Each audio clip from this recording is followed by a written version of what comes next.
Hello everyone, back on the water today, this time in my little yellow kayak. We've got a real foggy start here. So I'm paddling out slowly, I'm listening for boats, I'm listening for fish busting bait, anything I can hear. And I don't hear anything. It's pretty still out there this morning in the fog. I'm running through some weeds now, and you can see little dimples from bait moving out of the way. That's a good sign. I'm not seeing any larger swirls from bigger fish, but it's a start. Some ducks coming in. I thought they were going to land on the boat at first, but they pulled up. So the plan today is just to cover water and try to find some active fish. Fast forwarded through some of this part because when it's foggy, it can go one of two ways. There could be fish everywhere that are active and willing to chew, or you just got to put in the work and find them. So here I'm putting in the work. I'm casting shallow, I'm casting on the weed line, and I'm casting out deep. I'm covering water, mostly along the shoreline here, but I'm also reaching out into probably 10 feet of water. And boy, it's slow going early. I thought I might smoke them, but not so much. But we'll find them, we'll run into them later. Can't really tell the cadence because I'm fast forwarding through this part, but I'm fishing that fluke pretty fast. It's a Zoom Super Fluke watermelon red flake, and I've got it on a Mustad fine wire grip pin hook. And so that fluke is running, a couple inches below the surface. It's not running that deep because I'm working it pretty fast. Again, in this part I'm trying to cover water. Once I find some fish, I'll slow down, or maybe if I'm casting out some bait balls, I'll let it dead drift through some bait. Alright, here we go. Now you can see the cadence. I'm mostly working that fluke with my rod, and I'm just using the reel to reel up the slack line. And it's a fast retrieve with a short pause. So it's something like jerk, jerk, pause, jerk, pause, jerk, jerk, pause. I'm trying to imitate a fleeing bait fish, get those fish to react just like that one did. And since it's just running a few inches below the surface, when they come after it, they usually blow it out of the water, or they'll swirl on top on it. So it's a fun way to fish. And these fish at this pond, there's a house, every house lot. It's not like there's one scrap of woods left. And so these fish, they see a fair amount of pressure. They've seen every color of 4-inch Senko, every 5-inch Senko, baby bass, watermelon red flake, green pumpkin. They've seen all the Senkos and the dingers and everything else. So I feel like throwing a fluke, maybe it's a little different. Plus I like it better, it's just more interesting to me. Here's another way to fish a fluke. You see I waited a few seconds before starting my retrieve. That gets it down a little bit deeper. I'm casting out into deeper water. It just got bumped. I'm going to continue the same retrieve. He comes back for it and smokes it.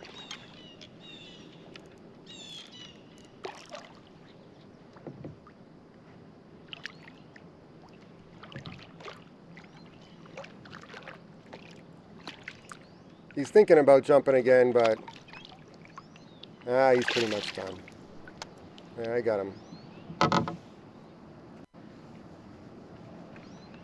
So as I'm releasing this fish, I'm looking around, seeing if there's some bait on the surface, thinking about my next cast.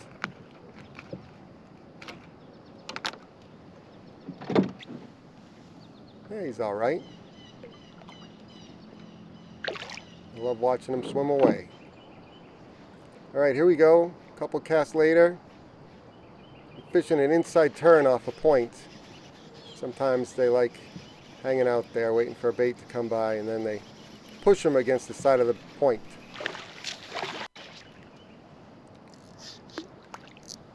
That last fish threw my Fluke, so I've switched over to a Z-Man Jerk Shadz. It's a super durable bait. I also add a tungsten 1/16 ounce worm weight to it. Can make a video on that maybe in the winter. But that's also a great soft plastic jerk bait. Casts really well. I don't like it as much as a Super Fluke or some of the others, but when the fish are very active, it just doesn't matter, and that bait is tough as nails. And after you wear it out fluke fishing with it, you can cut the head off of it and use it on a jig head and fish in the salt water, and you can do all kinds of stuff with it. You can make a Damiki rig out of it. So it's really a great bait, but it's just not my favorite for these kind of conditions when I don't have a lot of wind and the fish aren't super fired up. I'm having to work for every fish I get. Some of them are taking it on the fall. That just shows another sign of their activity level. If they're really active, they'll chase it down on the surface, and you can hardly outrun them. You can skip it as fast as you want and they'll run it down, but that is not the case today. Fish are pretty slow. Not much wind. Alright, so I can see some bait out there. They're kind of out of range of my Fluke. I got my Fluke rod ready to go if they pop up nearer to me. So I've got a small swim bait on a jig head, and I'm just slow rolling it, counting it down and then slow rolling it in. That's another good technique for these kind of conditions. You know, very still, no wind, not a lot going on. Honestly, it's not as exciting as fishing the Fluke. You just have to crank that handle fairly steadily at a slow pace, and they come up from behind it and they smack it. That one almost jumped in the boat with me.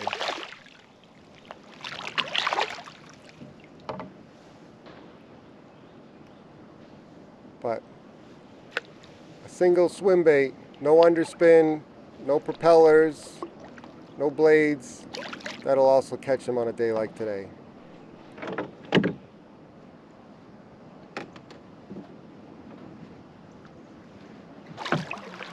Alright, thanks for watching.